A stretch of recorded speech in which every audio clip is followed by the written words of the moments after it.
Mississippi, the 1990s. A long drive up the Gulf Coast of Mississippi. A teenage girl dreams out the window, surrounded by her brothers and sisters. She's dreading her return to school on Monday, where she will be the only African-American girl in the class. Delisle, Mississippi is poor and violent, will claim the lives of many members of her community. How will she form the story that seeks to honor their lost lives? And what lessons will growing up in this community teach her? Find out. Read Men We Reaped by Jessamine Ward. Men We Reaped. Prologue. Whenever my mother drove us from coastal Mississippi to New Orleans to visit my father on the weekend, she would say, "Lock the doors." After my mother and father split for the last time before they divorced, my father moved to New Orleans while we remained in Delisle, Mississippi. My father's first house in the Crescent City was a modest one-bedroom, painted yellow, with bars on the window. It was in Shrewsbury, a small black neighborhood that spread under and to the north of the Causeway overpass. The house was bounded by a fenced industrial yard to the north and by the rushing, plunking sound of the cars on the elevated interstate to the south. I was the oldest of four, and since I was the oldest, I was the one who bossed my one brother, Joshua, and my two sisters, Narissa and Shireen, and my cousin Alden, who lived with us for years, to arrange my father's extra sheets and sofa cushions into pallets on the living room floor so we all had enough room to sleep. My parents, who were attempting to reconcile and would fail, slept in the only bedroom. Joshua insisted that there was a ghost in the house, and at night we'd lie on our backs in the TV-less living room, watch the barred shadows slink across the walls, and wait for something to change, for something that wasn't supposed to be there, to move. "Somebody died here," Josh said. "How you know?" I said. "Daddy told me," he said. "You're just trying to scare us," I said. What I didn't say, it's working. I was in junior high then, and then the late 80s and early 90s, and I attended a majority-white Episcopalian Mississippi private school. I was a small-town girl, and my classmates in Mississippi were in provincial as I was. My classmates called New Orleans the murder capital. They told horror stories about white people being shot while unloading groceries from their cars. Gang initiations, they said. What was unspoken in this conversation, and given the racist proclivities of more than a few of my classmates, I'm surprised that it was unspoken, was that these gangsters, ruthlessly violent and untethered by common human decency, were black. My school peers would often glance at me when they spoke about black people. I was a scholarship kid, only attending the school because my mother was a maid for a few wealthy families on the Mississippi coast who sponsored my tuition. For most of my junior high and high school years, I was the only black girl in the school.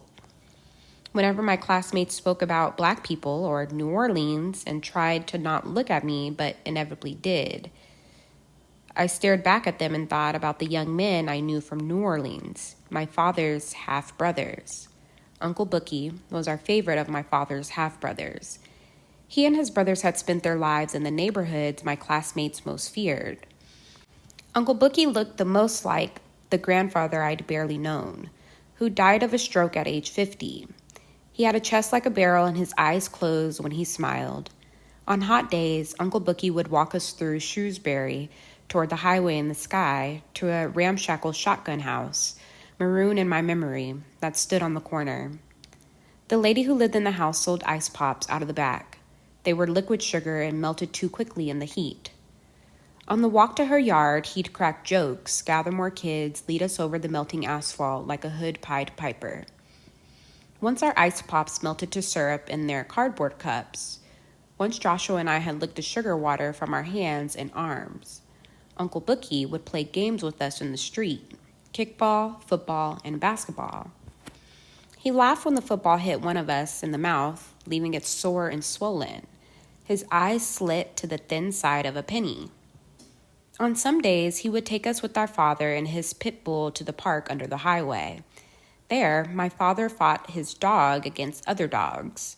The other men watched or coaxed their dogs to savagery, were dark and sweat-glazed as their animals in the heat. My brother and I always stood close to our uncle. We grabbed his forearms, holding tightly, flinching as the cars boomed overhead and animals ripped at each other. Afterward, the dogs panted and smiled while they bled, and my brother and I relaxed our grip on our uncle and were happy to leave the shadowed world and the threat of a dog lunging outside the fighting circle. "Daddy ain't tell you no story about nobody dying here?" I said. "Yeah, he did," Joshua said. "You telling it," Alden said. When I was in high school, I could not reconcile the myth of New Orleans to the reality, but I knew that there was truth somewhere. My father and my mother sat in the front seat of the car during those early 90s visits when they were still married but separated, when they still had the easy rapport that years of marriage engenders, and they talked about shootings, about beatings, about murder. They gave the violence of New Orleans many names. We never saw any of that when we visited my father, but we listened to the chain-link fence rattle in the industrial yard next to my father's house, and the night stretched on interminably, and we listened to my brother tell us ghost stories.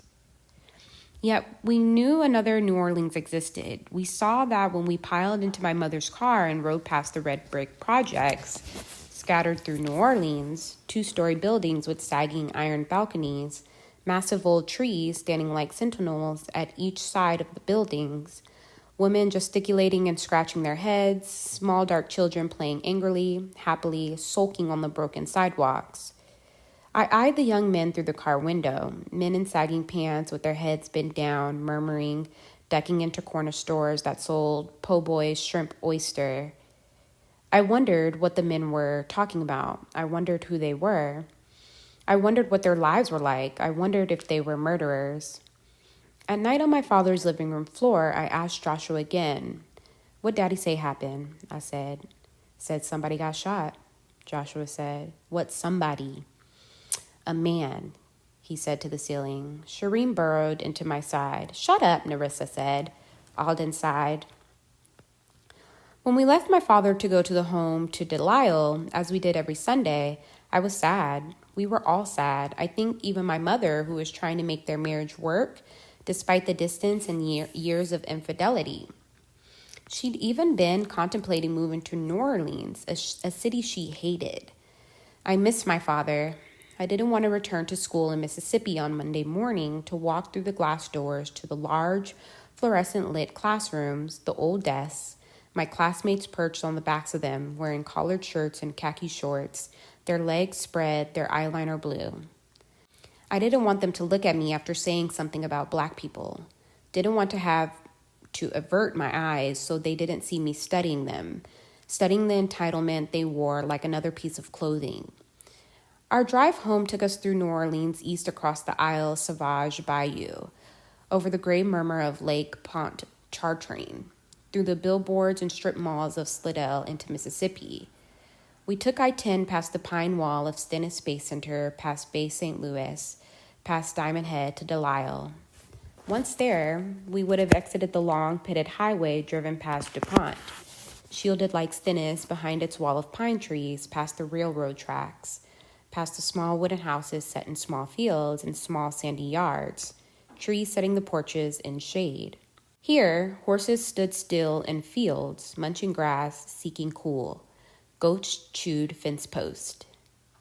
Delisle and Pass Christian, the two towns where all of my family hails from, are not New Orleans.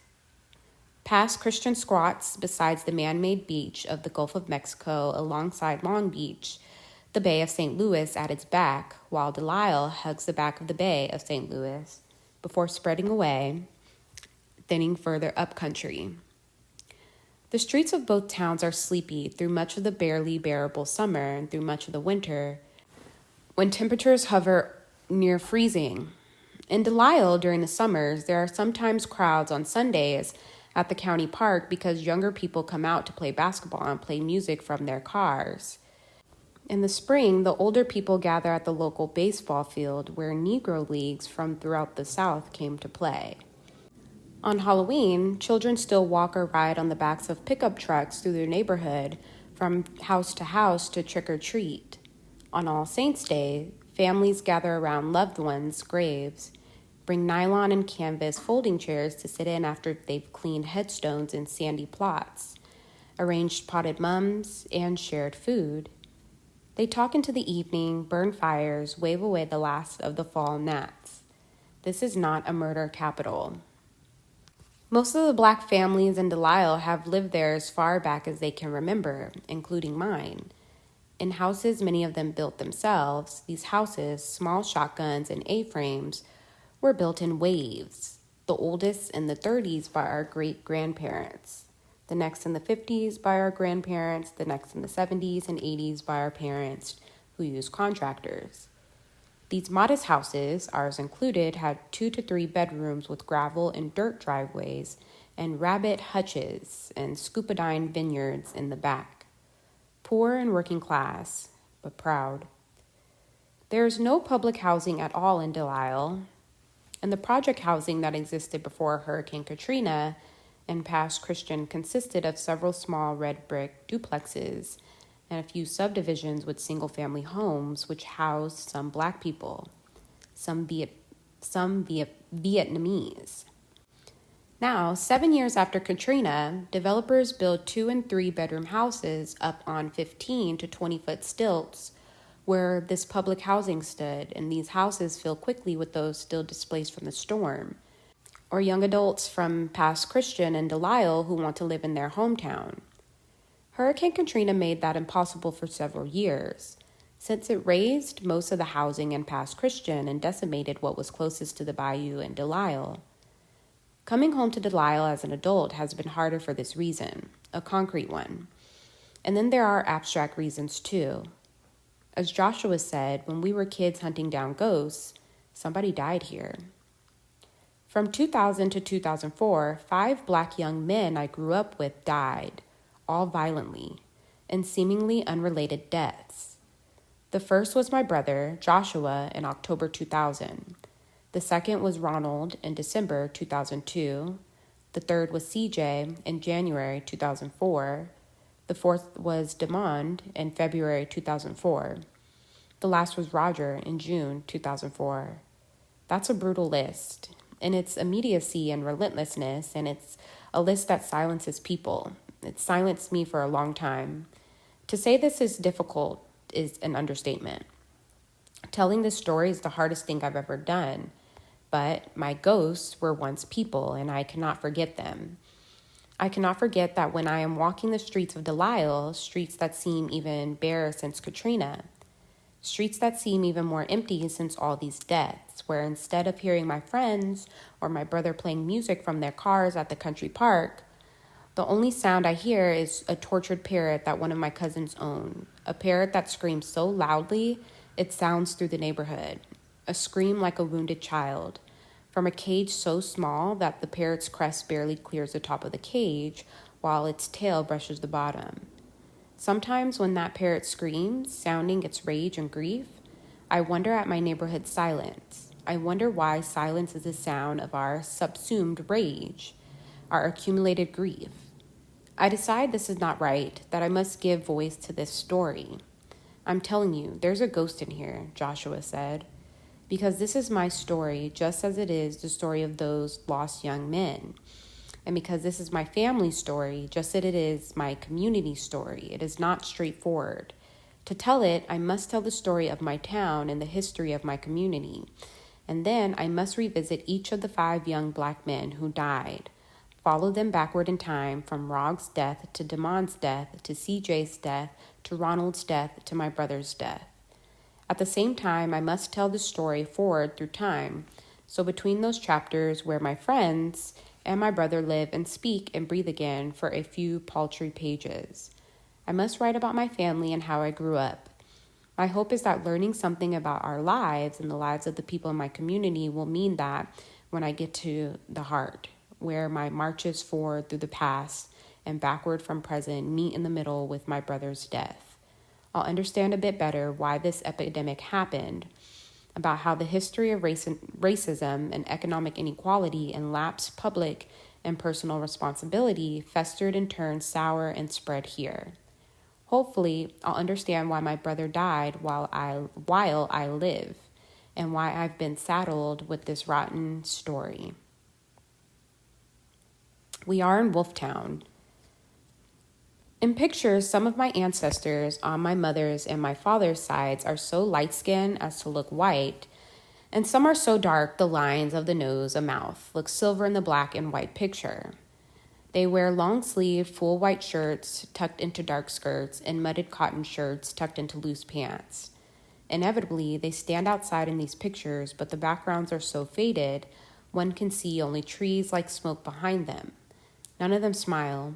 My grandmother Dorothy tells me stories about them, says some of them were Haitian and the others were Choctaw, said they spoke French, but they came from New Orleans or nebulous elsewhere, searching for land and space, and they stopped here.